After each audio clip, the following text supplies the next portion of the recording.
Meta Yahoo, Yahookin on here. I just wanted to really pass on by as a second part to the first video I ran today as a testimony. It's a personal testimony of my time as a Southern Baptist. It's my testimony about, more particularly, my last Southern Baptist church I was ever a member of, called Highpointe Baptist Church, Austin, Texas.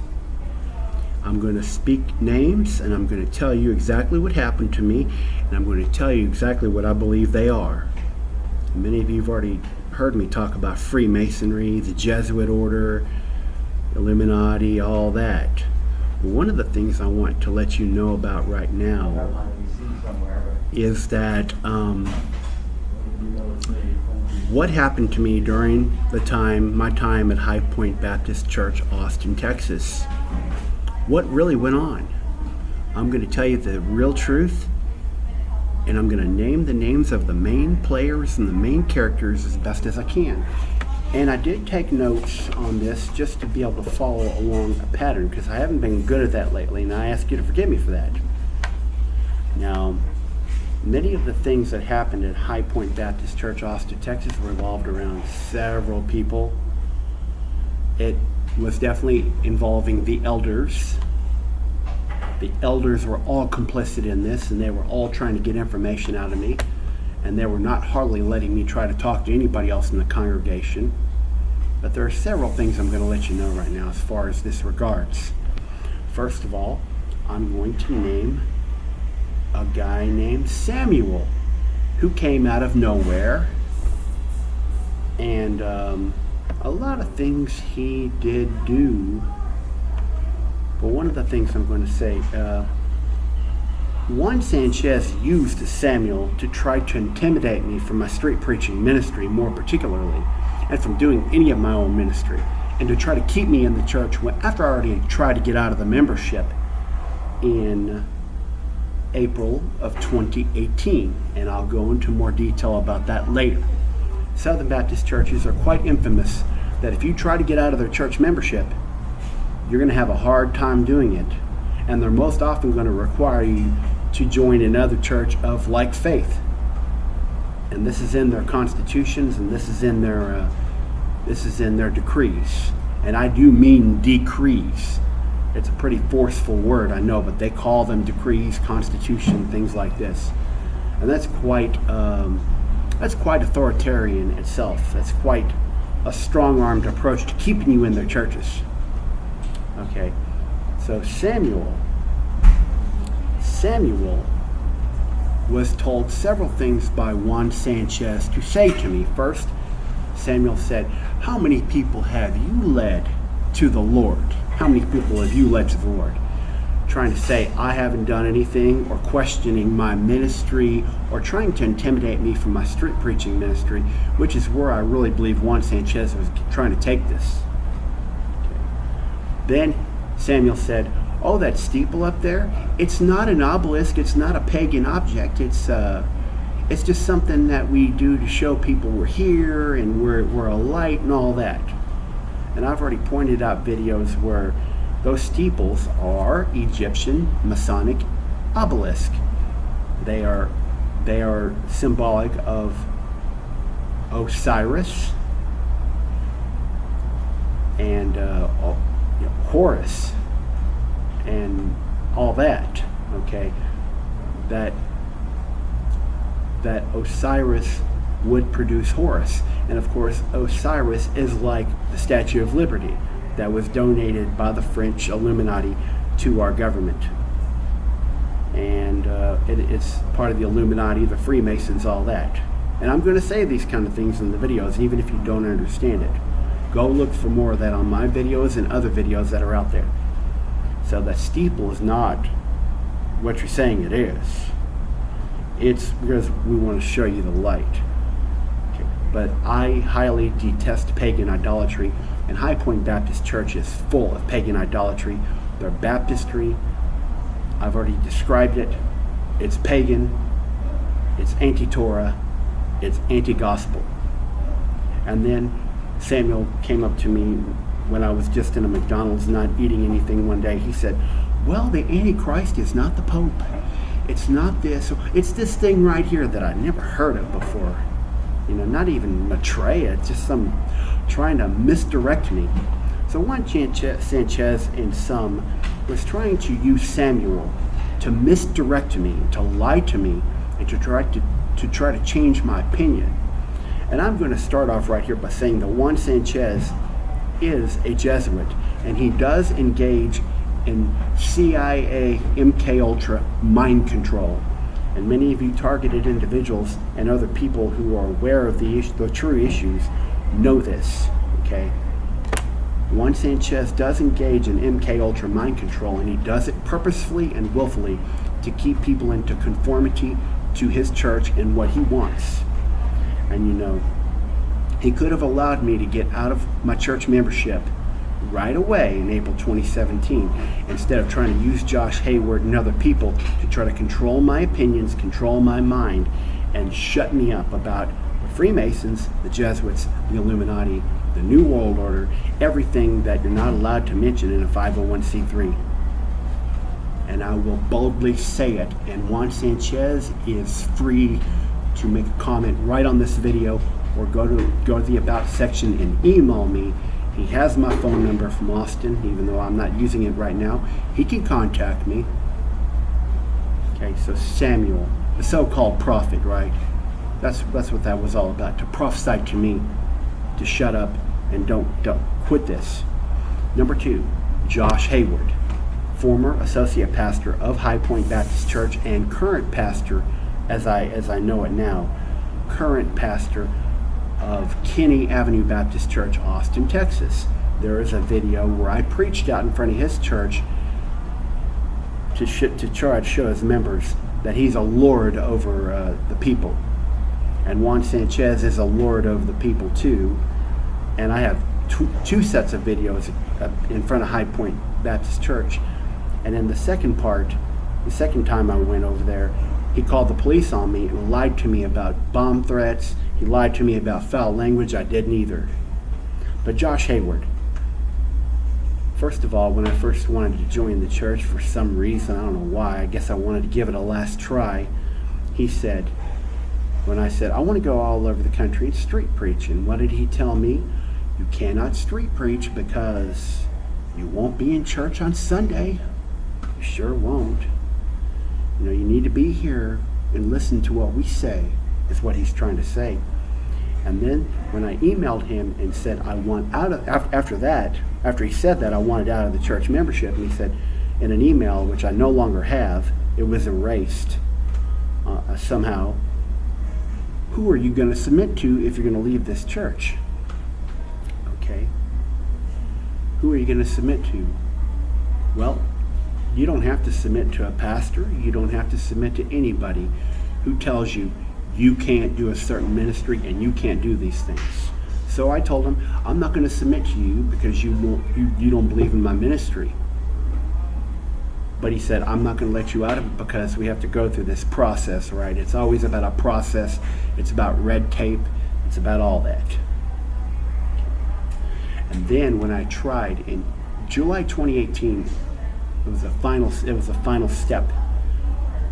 When he said, when I met him at Tino's by the Home Depot in North Austin, zip code 78758, he said, we have authority over you, don't you? And I had to shout him down, and I did cuss him out. And I told him, I'm not going to stand for this anymore. And he said, okay, we'll work on this.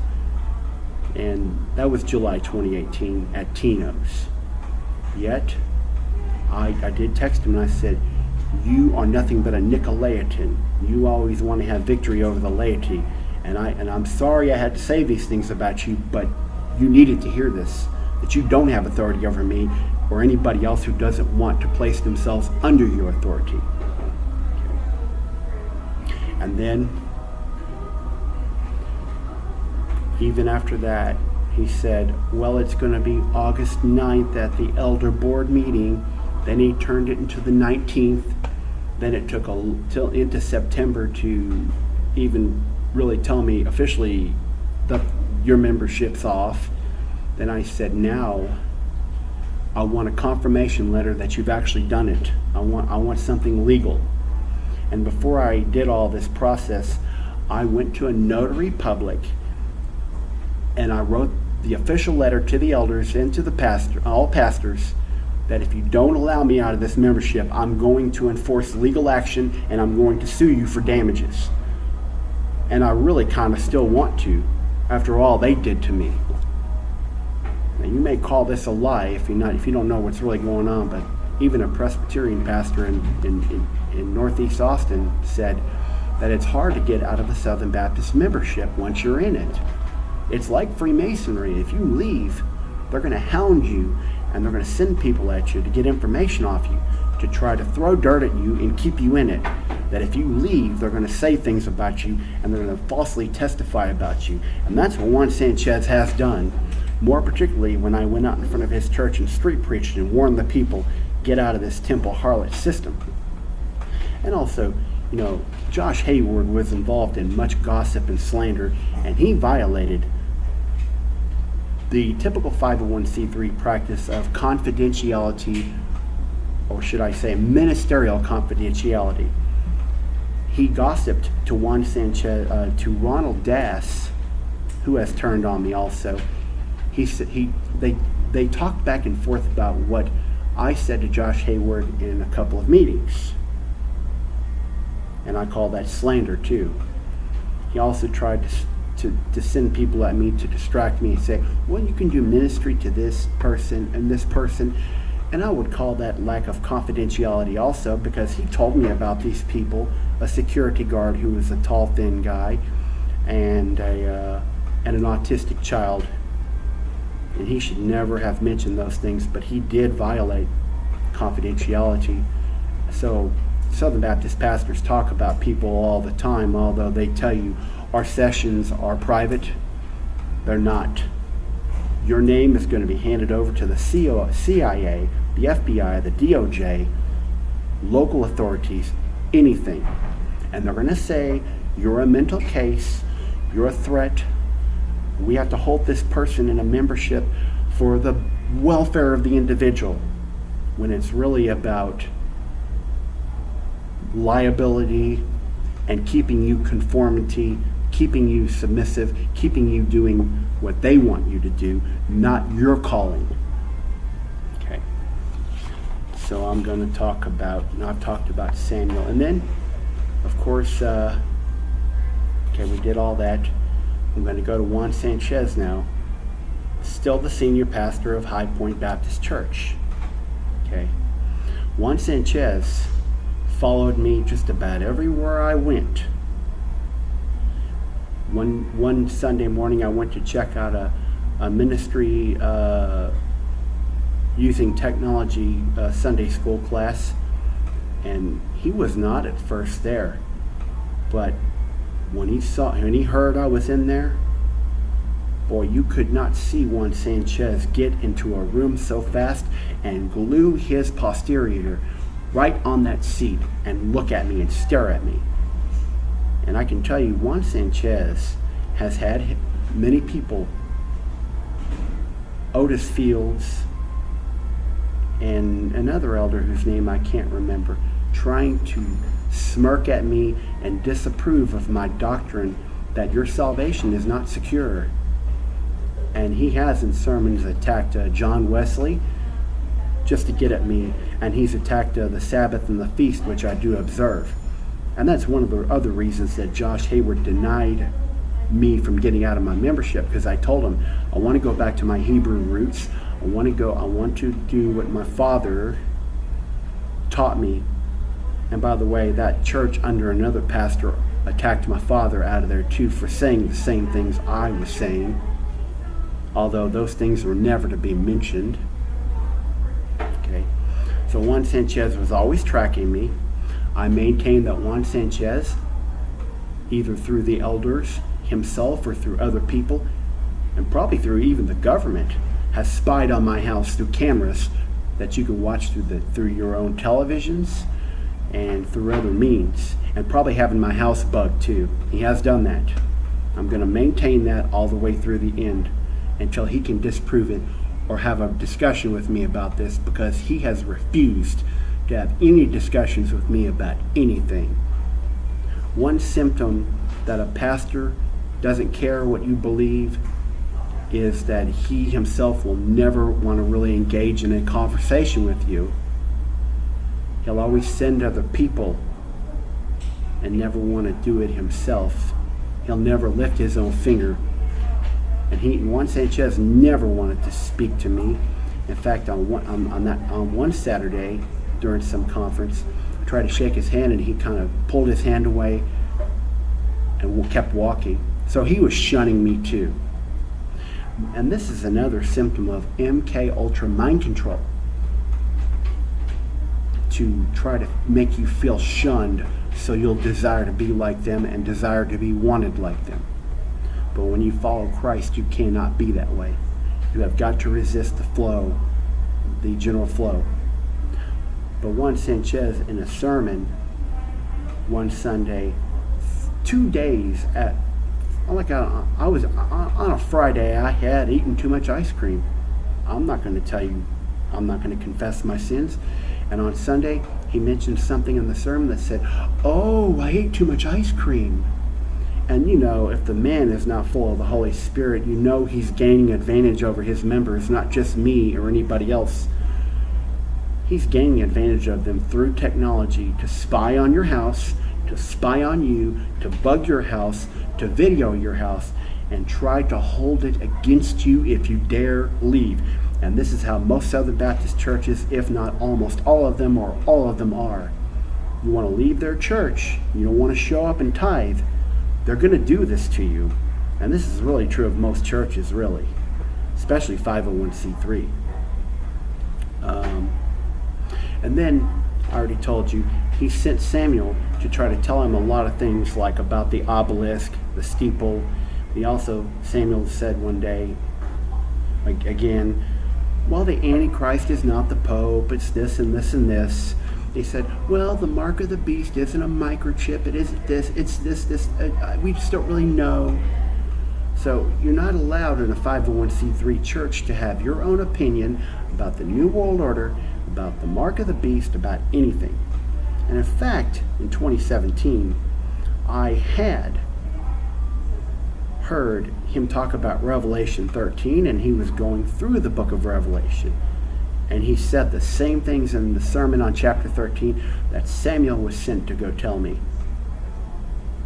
And I can sit here and tell you that I fought long and hard to get out of that membership because of these very issues.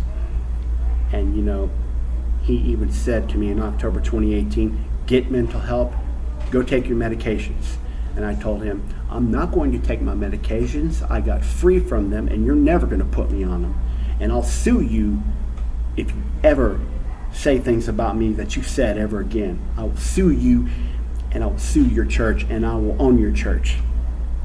And I rebuked him in many emails, never threatening him, just telling him, you're a part of 501c3, you're in the harlot. And that's what I told him. I did. Now maybe many of you are not skilled enough to try to go talk to your pastor or rebuke him the way I knew I had authority in the Spirit to do. Now, a lot of the elders also came my way to try to get information out of me, or try to tell me my doctrines aren't correct or whatever. But you can't believe in church doctrine.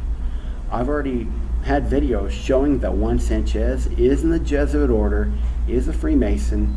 Go look at the video about the state capitol prayer.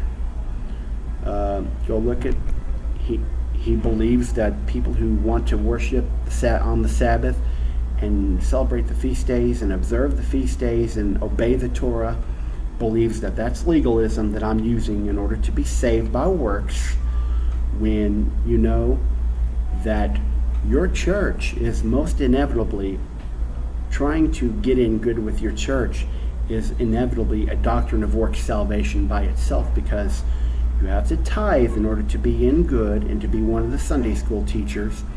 You have to be able to be perfect and be good and look good. And a lot of pastors will tell you, if you're not going to a church, you're not saved. If you're tithing, you're not saved. And I'm going to address this last part towards targeted individuals whose targeting most inevitably began through the church when they disagreed with the pastor, when they stopped coming to any church, when they wanted out of their membership, when they expressed so-called Sabbatarian views, or when they both started saying, I don't believe salvation is the way you say it is, that your salvation is not secure, that you got to endure to the end, or whatever. Or when you want to express the so-called conspiracy theories about the New World Order, about the end times, or anything like that. Your pastor cannot and will not ever talk about these issues, because if they did, the government would come beating right down the door, beat down the door, and close the church down and foreclose upon it. And probably the mortgage would be, according to the covenants in these mortgages, these covenants would be null and void, and they'd be able to automatically foreclose on your building. And it's also true, if I can remember what I was about to say, it's also true that Southern Baptist churches more particularly will not let you out of your membership, because their membership numbers have been falling by the millions, despite the fact that they've added megachurch congregations that were not once a part of the Southern Baptist conventions, like James McDonald's, like Greg Laurie's, like others. And we already talked about how Tom Rainer and other experts in church growth have tried to do statistical methods and inferences that you don't need to do in order to be evangelizing to the lost about the gospel of Christ or anything such. Now, I'm only saying all this to let you know that if you're a targeted individual and you're still attending a 501c3 church, why? Because you need to be loved by people? Because you feel like that's how you're going to fulfill your need to relate to other believers? Well, I'm going to tell you, I've talked to too many targeted individuals from California to the Carolinas to Massachusetts, all the way down to the border of Mexico, to tell you that they all tell me the same thing. Something about their pastor isn't right. They're always trying to watch me. They're always trying to control what I say. They're telling me I have no freedom to really express certain things, or they just say, well, I don't believe you. You need medication, or something like that. Now, this is my testimony not only about Highpointe Baptist Church, Austin, Texas, about Juan Sanchez and Josh Hayward and other of their ministers whose names I did not mention, but this is about not only the Southern Baptist Convention and how they put a stranglehold on you if you dare try to leave and if you don't conform to what they tell you. That kind of thought comes out of the seminary system run by the Jesuits. That thought kind of comes out of institutionalism, which says that everything under a denomination, or everything that goes on under four walls of a building that's organized, that's under a 501c3, that's under a constitution and decrees and all that, that's legitimate. I'm going to tell you something. I'm going to continue to say, go do your YouTube ministry, go street preach, go help the homeless, go help targeted individuals, do your own ministry. I don't have much, but Yahuwah, our Father in heaven, who you know as God, has blessed my ministry. He's blessed me with everything I need, and I don't need to beg a church, to be a member of a church, to beg a church. I need food, I need support for the ministry, because you're never going to get the support. Back in 2002, when I graduated from the seminary I went to and tried to be part of the North American Mission Board to be a minister at Cornell University in Ithaca, New York, I had people who pretended like they wanted to help, but they didn't. And one guy who's a Presbyterian did try to help, and he did have a good heart, but he told me, the reason why you're not able to do this is because you're not a good marketer. You know what? I'm not. He gave me the clue. as to why I was never going to succeed. And many successful YouTube ministries who are phony, they're good internet marketers. And there are some ministries like Israeli News Live, Richie from Boston, others who are legitimate. Because there are a lot of ministries who are still getting YouTube views who are legitimate. I'm just talking about those ministries whom I've heard people testify that they say it's just about the money. And all of these television programs are all about the money. And if it's about the money and not serving Christ, no matter what you think you have, no matter if you trust Him for what you don't feel like you have but want to do, you're not serving Christ, you're serving mammon. You cannot serve God and money. You cannot serve Yahuwah and money. You cannot do it. You must choose who's going to be your master. Masonic Illuminati money? Or is it going to be Christ? Is it going to be His miracles, or is it going to be money? Madat Yahu Yahukanan, Doimin, Yahushayetz, Kushaki. Trying to encourage you to ponder this testimony and to comment below whether or not you've had similar experiences. You can go to the About section of my channel. You can email me if you don't want to comment out in the open. You can do a lot of things to contact me. And if you need help, email me. Or there are other ministries I can direct you to if I'm not able. I've gotten to know a lot of people around the country who have ministered to me. I have targeted individual calls. I have these videos. I have a lot of videos on a lot of different subjects. You can go down the playlist without having to go down all the way down this long string of videos. You can go to the playlist and check the category out that you're most interested in. If you're looking for something, you want to learn how to street preach and do ministry the way I do it, you can go look at some of my street preaching. You want to look at some of my Bible teaching videos, you can look under Greek and Hebrew resources, or you can look up other things. If you want to learn about targeted individuals and how I address targeted individuals, you can do that. There's a lot of playlists for a lot of things. Not everything is for everybody on my channel. And I'm not saying I should be the only one you ever watch. But I do very much feel blessed for my subscribers and for my brothers and sisters in Christ Yahushua, Jesus, for your watching my videos and commenting. I very much heartily thank you so much. And although I put my PayPal up there, I don't rely on PayPal or other forms of donations to dictate when my ministry is going to become.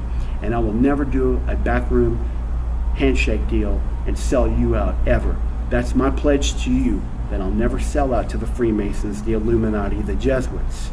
I don't want your money, oh high church leaders or high church ministries or profound ministries. I don't want your money, and I'm never going to take it. No strings attached to what Mattatyahu is allowed to do when the Spirit calls him to go. I'm going to bid you shalom, shalom, Iranian peace. Please comment below. Please look at the About section about what M7 Ministries International is out to do. Signing out.